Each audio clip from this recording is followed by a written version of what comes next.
Chapter 26, Seek. A villain should make plans with the understanding that everything you can conceive of going wrong will, and then a few others things too. Dread Empress Regalia. I hit the ground with a thump in half, a dozen yelled curses. My fall threw up a cloud of what looked like dark dust, thick and cloying. I groaned and rolled over, wincing since apparently going into a name dream wasn't enough to make my leg not feel like it had gone a few rounds with an angry ogre. Rubbing the dust out my eyes, I took a look above. Cloudy skies as far as I could see, dark and roiling things. The way clouds got just before a storm. I managed to push myself back on my feet with only minimum urge to scream, getting my bearings as I caught my breath. I was surrounded, it seemed, by an endless wasteland of ash and dust. I'm honestly not sure whether or not that's an improvement over the swamp, I grimaced. Last time there, deep in landmarks of a sort of reverse tower where Good Twin had been keeping her smug ass on a chair. Now though, no sign of a structure in sight. A breeze like a warm breath blew across the plain, shifting dunes of ash and dust in ever-changing patterns. Save for that eerie murmur, there was not a sound to be heard. I checked my belt and saw that my sword was still at my side, already an improvement over last time. My armor, on the other hand, was noticeably less well-maintained. Black had mentioned to me once that roles reacted to the way you thought of your name, rather than what you truly were. Heroes were strikingly handsome and heroines wholesomely beautiful, because that was how they expected to look. On the other side, good-looking villains could turn ugly in a matter of months if they thought of their name as a brute's. On others, the effect was subtler. Warlock was said to have stopped aging in the prime of his life. Militia at the peak of her beauty, and my teacher hadn't changed one speck since the day he'd become the Black Knight. What I thought of myself through the lens of my name did not seem much different from the way I'd always been. It did, however, seem to include slightly unkempt armor. Maybe that change if I stopped allowing Hakram to arrange have it polished for me. I would have checked under my Akaton to see if the long scar William had gifted me on our first meeting still snaked across my chest, but that would have required unfastening my armor. Not worth the trouble, I decided. I'd expected for something to have happened by now, anything really, but this vision was determined to be a boring one. I sighed and headed north through the wasteland, picking the direction at random. My pace was slow but steady, the throbbing in my leg never quite going away. How long I walked I couldn't say. It could have been hours or days. Nothing changed here, not in any meaningful way, and the longer I headed north the more I became uneasy. I'd been out of it for days last time, and though I did not think forcing an aspect this close to manifestation would take as long, I couldn't afford to be out of commission for that long. Mazigo had mentioned the demon might be able to interfere, and though I was confident I could take it on inside my own soul, it occurred to me there might be no fight at all coming. Maybe it would just keep me asleep while Marchford burned, until one of its devils ripped my throat open. I shivered even though my forehead was matted with sweat. Demons were not supposed to be thinking creatures, not the way mortals and older devils were. They could mimic speech, the way the thing that served as the tower's gatekeeper had, but it was only ever mimicry. They were not born of creation, and so all that sprang from it was beyond them, or so said the House of Light. Theirs was an intelligence we had no understanding of, as they lacked understanding of us. That was always what unmasked them, in the stories, a missed detail, a small error springing from their inability to truly grasp what it was to be alive. The thoughts kept me company on my lonely trek, and though I knew it was paranoia to believe that growing fear had been planted in me, I had to wonder, was that what it wanted me to think? The first break in the sinister monotony came not as an interruption, per se. Scaling a dune of ash, I noticed there was something buried near the tip of it. A scrap of leather looked like, warped as if by great heat. Keeping a prudent hand on my sword, I scattered the dust around it. Not a scrap, a boot, with a leg still attached to it. I started digging in earnest, unearthing what appeared to be a man's corpse. The flesh and armor were melted badly, but I would recognize the silver scale anywhere.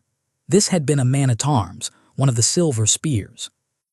I looked up to the sky with a frown. Giant graveyard, is it? I sighed. There better not be bloody zombies again. I moved on after hacking the limbs away, just in case. That first finding seemed to have been the droplet to tip over the vase, because I now found a dead body every few moments. Silver spears at first, men-at-arms and cataphracts forever riding their butchered mounts under the ash, but eventually I started coming across legionaries. Men and women of the 12th, who died when I'd thwarted the lone swordsman in Summerhome. By the time I stumbled on the first of mine, I'd steeled myself for it. A Saninke girl, her corpse not quite desiccated enough to hide the sword wound that had split her head in half. My fingers formed a fist, and I ground my teeth.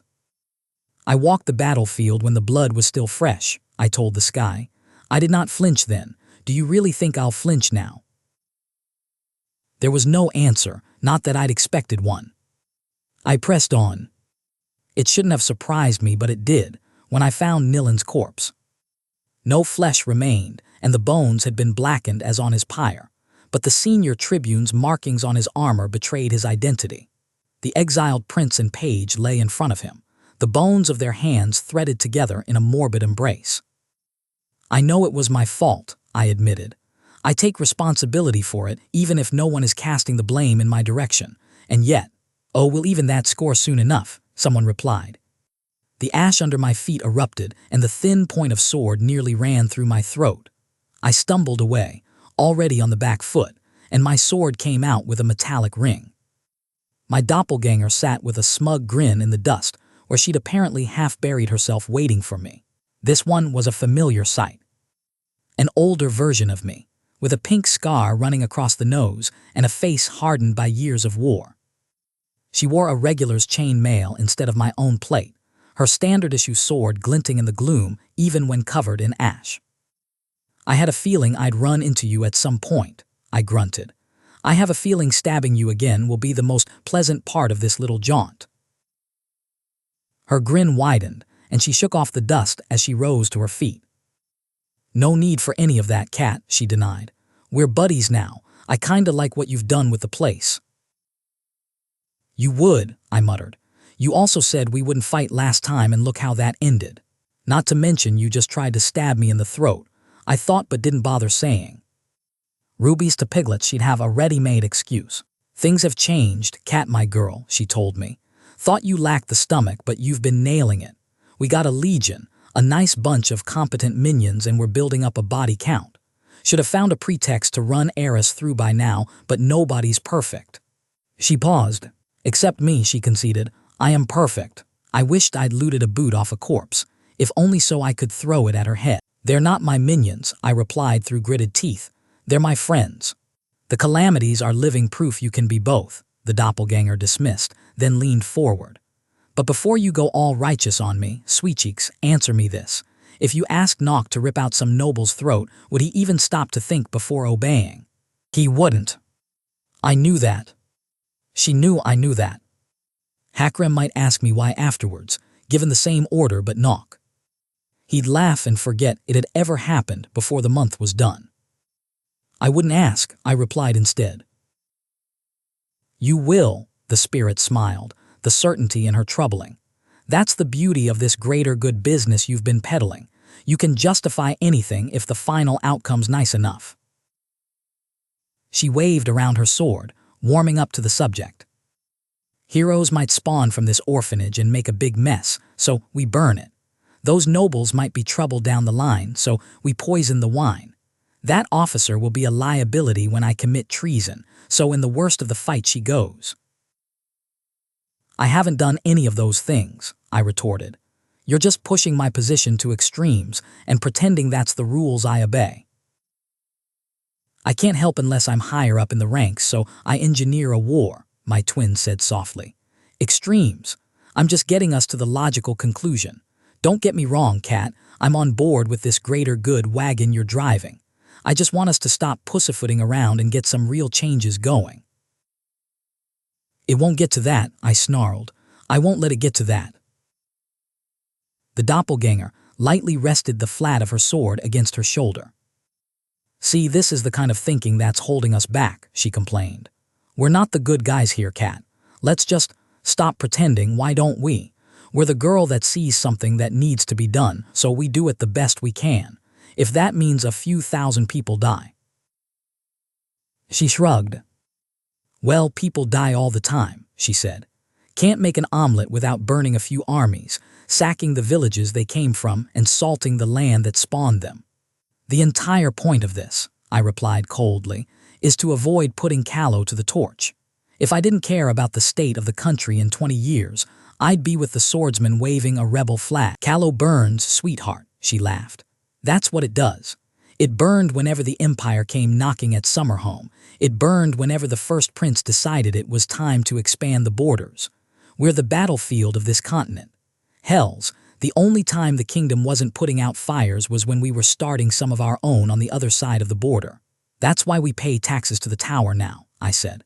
"The war doesn't end until someone won, and there's no real way to beat Pries for good.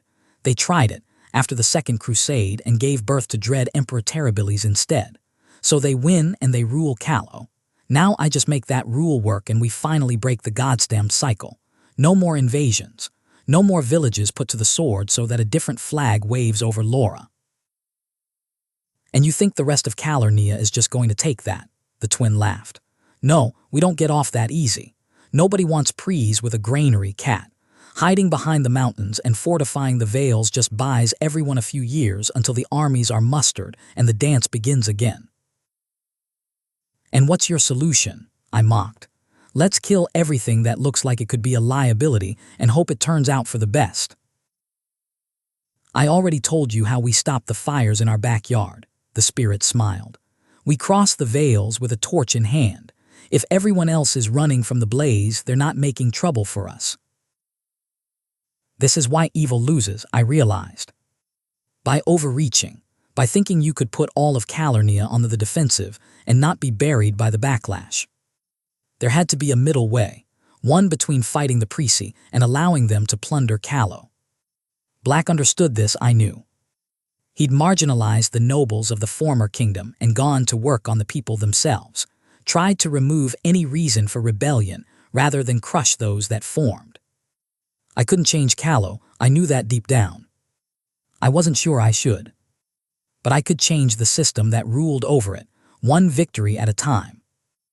"Where's the other one?" I asked. "Good twin died in a tragic accident," the doppelganger informed me. "Her tombstone's over there." I warily cast an eye where she was pointing, noting there was an actual tombstone. Of sorts. Someone had taken a legionary's breastplate and sunk it into the ground as a marker. My name vision worked just fine, so I could make out the inscription on the metal. I mouthed off, I read, then sighed. "Did you murder her?" "Calumny," the doppelganger protested, deeply offended. "She died of natural causes." I frowned. "Is that the name of your sword?" The doppelganger gave me a shit-eating grin. "Allegedly." "Can anything die a permanent death here?" I asked. Who even knows?" the twin shrugged. "If you listen closely, though, you can still hear her spirit whining in the wind." I tried to listen, if only out of morbid curiosity. There was, to my surprise, a noise coming from the tombstone. The breastplate shuddered, then tipped over. A figure emerged, to the dramatic gasping of my current company. Once more an older version of me came into sight, her short hair and once pristine white robes now marred by ash and dust. "A zombie," the evil doppelganger announced. "Quick, kill it before it devours us." "You bitch," the newcomer gasped, glaring at the wretched spirit. "You buried me alive." "Are any of us here really alive, though?" The other deflected, affecting a thinking pose. I rubbed the bridge of my nose. No wonder I ended up in over my head all the time. If this was what the inside of my soul was like. "Your squabbles are of no interest to me," I informed them. "I'm here for my third aspect. I don't suppose either of you can point me in the right direction." "Ah," the evil twin grimaced. "Bit of a problem there." The good doppelganger rose from her grave, dusting herself off angrily. You are reaping what you have sown, Catherine Foundling, she barked. Selling your soul to hellgods attracts their like. We have a squatter is what she means, the other contributed. Fucking hells, I cursed. Exactly, the white-robed twin agreed tartly. My fingers tightened against the grip of my sword. You're saying it's inside my soul, I asked. We were real close to that third aspect, the scarred doppelganger noted. Now it's sitting between us and it. Asking how that was possible seemed more trouble than it was worth, so I held my tongue. I was not in the mood for a lecture or another flippant answer. I cocked my head to the side. So you know what it is. Lame is what it is, the evil twin muttered. A sign you may not yet be beyond hope, the other one countered. It is. Zika. What I heard did not come out of the white-robed girl's mouth. The word coiled through my veins and I fell to my knees, retching dryly into the ash. Something was smiling at me, just beyond the edge of my vision. Both of the spirits had gone pale and shivering. What was that? I whispered hoarsely. You know what it was, the white-robed doppelganger murmured back, helping me up to my feet. For the life of me, I could not manage a reply. I felt soiled, like I'd been dipped in filth until it had seeped into my skin and permeated even my bones. And you just let that thing be, I croaked. Not a fight we can win, the other one admitted. It's been giving it a shot, though, your name. My head swiveled in her direction. You mean? You're fond of that little metaphor comparing it to a beast, aren't you? The evil twin smiled grimly. Roles are bound by perception, the white-robed one said. Though the shape you have given your power is deplorable, I will not deny it has a certain martial might. The scarred doppelganger walked up to me, color slowly returning to her cheeks. She patted some dust off my shoulders, then clapped me on the back. Show that bastard the door, cat, she ordered. Then wake up and give that hot redhead a good seeing to, would you? Of all the things we've been nailing lately, she's definitely top of the list. I slapped away her hand. The day I need a pep talk from you is the day I retire, I grunted. Shit, how bad was this demon for even that backstabbing pain in my ass to be trying to be encouraging? Oh, she mocked, are we? The breastplate impacted the back of her head brutally, knocking her to the ground. That, the good twin snarled, was for burying me alive. The other doppelganger did not even stir. I raised an eyebrow at her, reluctantly impressed. Go, she said tiredly. That creature plaguing us is worse than what even evil can muster. You do the work of the heavens in ridding us of it, however unwillingly. I rolled my eyes, but the memory of the way it had spoken to me was too fresh for me to make an issue of this. I had more pressing business, regardless. By the time I'd made it to top of the nearest ash dune, there was no trace of either of them. My surroundings had shifted, wiping it all away. And yet I was not alone. Something was following me, large footsteps creaking against the ash as the beast stalked me. I closed my eyes and took a deep breath. This is my name. I own it, it does not own me. Come out, I spoke. There was a mocking huff of laughter, but the beast strode out of its hiding place. I'd wondered what my role would look like, given flesh, and now I had my answer. No fur and bones for my monster, only the shifting shadows I'd learned to craft spears out of. It must have been the size of a barn, but it moved with deceptive swiftness, coiling around me in an instant. It opened jaw larger than my head, ivory fangs clicking just in front of my nose to see if I'd flinch. Its breath was cold, like the bite of the wind in winter. I stilled the fear that set my heart beating and forced myself to meet its eyes. Darker shadows, the difference between shade and the deepest of night. I'm not afraid of you, I lied. The jaws opened again, and in a flash the teeth were closing around my neck. My fingers turned white against the grip of my sword, but I did not flinch. Satisfied, the beast drew back. It stalked away from and shook itself, heading north without another look. Silently, I followed after wiping the beads of blood where the teeth had pierced my skin. It was not long until we found it. It sat alone on a dune, looking at the sky. It looked, I thought, like a child's drawing of a person. Pink, naked, hairless flesh from its toeless feet to the crown of its head, where I shuddered at what I saw. If it had been tentacles or horns, I might have simply thought it a monster and dealt with the fear, but it was neither. Just darkly colored flesh, cut into smaller threads as a sordid parody of hair and perfectly combed. It did not turn when we approached. It did not breathe. The beast howled and I drew my sword, and only then did it deign to glance in our direction. I wished it hadn't. Its lips were sealed, made of the same fleshy growth, and its nose did not have nostrils. Its eyebrows were nothing more than dark ridges, but the eyes were the worst. Holes in tightened flesh, empty. I took a step forward, the beast following. The moment I set foot on the ash dune, something clicked. "Seek," I spoke before it could. My mind unspooled as I snatched away my aspect, filling with information I should not have known. I knew the exact height of the dune. I knew how many steps would take me to the demon, how I needed to balance my weight to avoid worsening my leg. The flow of knowledge was too great, like I'd opened a floodgate, so I forced it to narrow.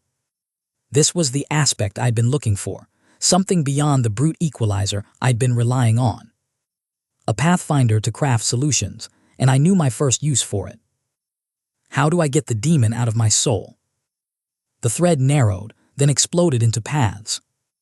My mind followed them down eagerly. And one by one they stopped. Hit a wall. The creature's lips twitched up and down, its attempt at a smile. It reached for me. My beast sprung forward with a snarl, but it was late, too late. Mine. I woke up screaming, strapped to a bed.